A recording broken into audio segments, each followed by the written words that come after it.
చూడండి ఫ్రెండ్స్, ఇది వచ్చేసి మనకు ఒరిజినల్ పీస్ అనమాట. ఇగోండి ఒరిజినల్ వచ్చేసి ఇది ప్యూర్ జార్జెట్ అనమాట. ప్యూర్ జార్జెట్ మీద సీక్వెన్స్తో మనకు వర్క్ వచ్చిందనమాట. ఈ పీస్ చూడండి ఎంత ముడతలై ఉందనమాట. ఎంత ముడతలైనా ఉండనియండి. ఓకే, ఈ ముడతలు వెళ్ళడానికి మన దగ్గర ఒక ఉపాయం కూడా ఉందన్నమాట. ఆ ఉపాయమే ఈ స్పాంజ్ అనమాట. ఈ స్పాంజ్తోని మనము ఎటువంటి వాటికైనా కానీ ఐరన్ చేసుకోవచ్చు అనమాట.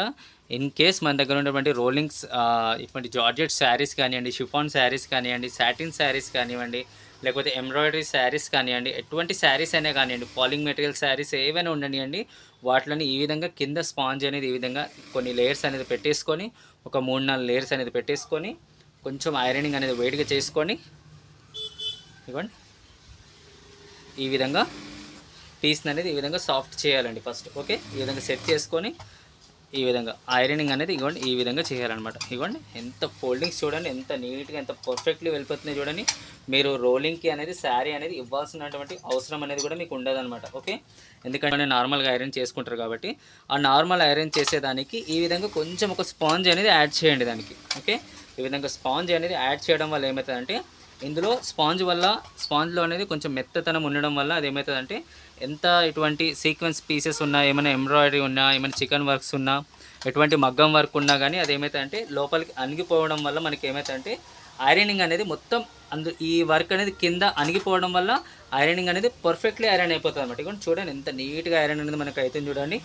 ఓకే, చూడండి ఎంత పర్ఫెక్ట్లీ మనకు ఐరన్ అవుతుంది చూడండి. ఇక్కడ కూడా మనకి చూడండి, ఇగోండి ఎంత ఫోల్డింగ్స్ ఉంది చూడండి ఇక్కడ. ఓకే ఓకే, ఎంత గుంజినా కానీ ఆ ఫోల్డింగ్స్ అనేది పోతలేవు చూడండి. ఇప్పుడు ఒక్కటేసారి మీరు చూడండి ఈ విధంగా ఐరనింగ్ చేయంగానే చూడండి మనకు ఎంత పర్ఫెక్ట్లీ మనకు శారీస్ ఒకవేళ మనం రోలింగ్కి ఇచ్చినాం అనుకోండి, ఏ విధంగా రోలింగ్స్ అవి వస్తాయి చూడండి, ఆ విధంగా అయితే చూడండి. ఓకే, మనం కొత్తగా క్లాత్ తీసుకున్నా కానీ ఇంత పర్ఫెక్ట్గా కూడా ఉండదండి. ఇవ్వండి అంత పర్ఫెక్ట్గా మనకు వస్తుంది చూడండి.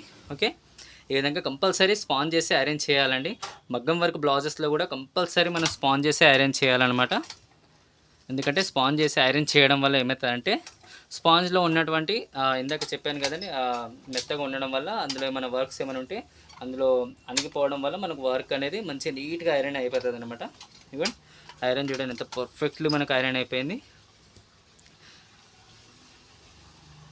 లాస్ట్ టైం వీడియోలో కూడా ఒక వీడియోలో చెప్పానండి, మగ్గం వర్క్ బ్లౌజ్లో గురించి కూడా చెప్పాను.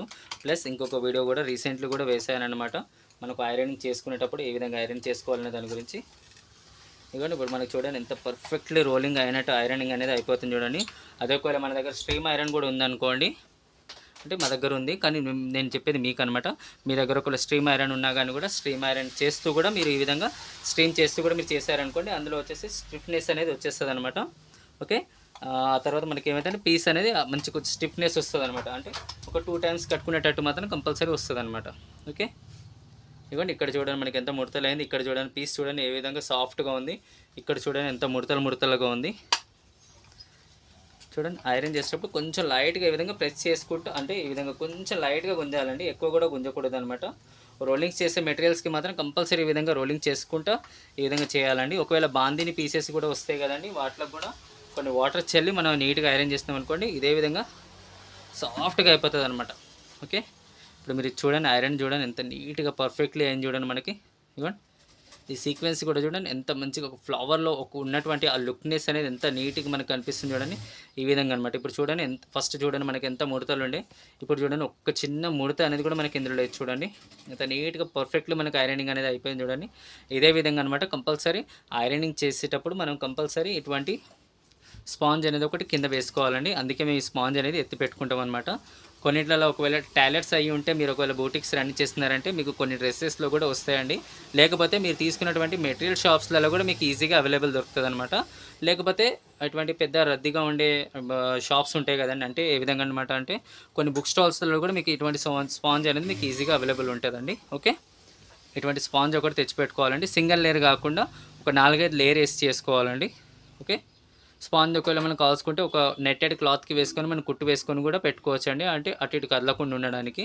మాకు ఏంటంటే ఒక్కొక్కసారి మాకు పోట్లీ బటన్స్ చుట్టడానికి కూడా ఈ స్పాంజ్ యూజ్ చేయడం జరుగుతుంది అనమాట.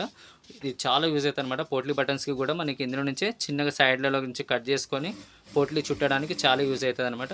స్పాంజ్ ఒకటి మాత్రం కంపల్సరీ పెట్టుకోండి అనమాట. Okay okay friends.